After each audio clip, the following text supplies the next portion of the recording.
La psychiatre Elisabeth Kubler-Ross a élaboré dans les années 60 la théorie des 5 étapes du deuil, auxquelles seraient successivement confrontés ceux qui subissent une perte.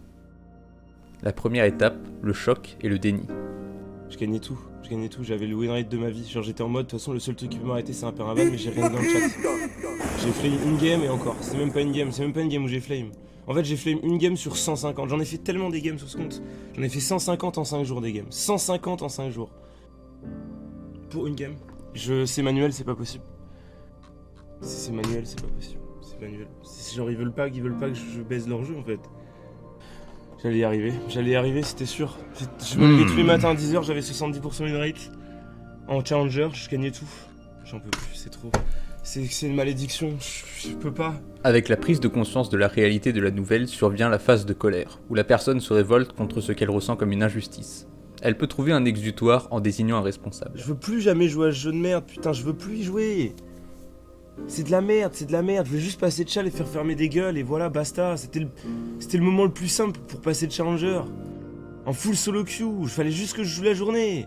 J'ai jamais fait ça de ma vie, ça fait 10 jours que je me lève à 10h tous les matins, putain. J'étais parfaitement calé, j'avais pris des vacances exprès.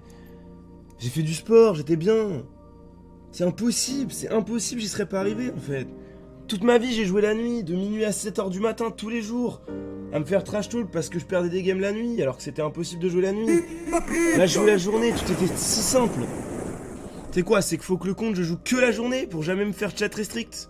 De toute façon ça sert à quoi? Riot Games il va monitor le compte, je vais flame une game. Je vais dire un mot, je vais me faire ban en fait. Faut que j'enlève le chat. Sauf que si j'enlève le chat, je peux pas gagner toutes les games, je peux pas avoir un win rate de fou. Frustrée, la personne en deuil tente irrationnellement de marchander le retour du disparu. Confrontée à l'irréversibilité des choses, elle va entrer dans la phase plus ou moins longue de la dépression.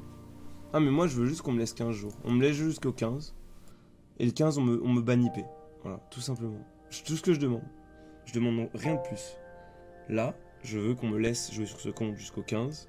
Le 15 on me banne mon IP. Je donne mon IP à Riot. Et je ne peux même plus me connecter au serveur. C'est tout ce que j'ai envie en fait.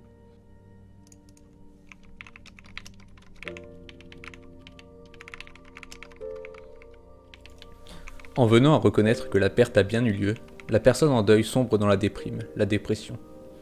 Incapable d'affronter le quotidien, passive, elle ne voit aucune issue à sa souffrance.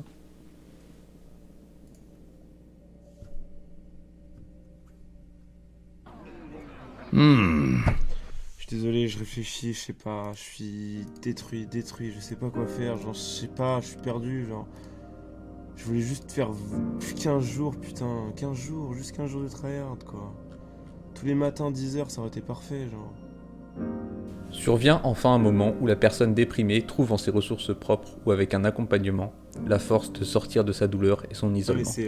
c'est Younes qui faisait une vidéo. Je sais pas si vous avez vu la vidéo de Younes.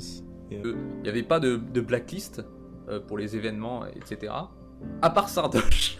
Il y a le nom de Sardoche qui est souvent revenu quand on parlait des bans. Et apparemment, c'est la seule personne qu'ils ne veulent pas. Il y a aussi Kameto, je crois. Mais Kameto, c'est à cause de sa communauté. Du coup, Riot France, aucun problème avec les gens qui sont pas League Partner, mais il faut pas être Sardoche. Donc si je peux donner un conseil à ceux qui regardent cette vidéo, évitez d'être Sardoche. Et si vous... Merci Younes, merci beaucoup. Prenant de la distance avec son chagrin, elle s'interroge sur les moyens de se reconstruire, elle reprend des activités et recherche la présence des autres. La réalité est admise. La personne peut réintégrer le cours de sa vie. Il y aura eu un avant et il y a un après. Elle a compris qu'elle peut vivre en n'étant plus la même, sans oublier jamais l'être absent.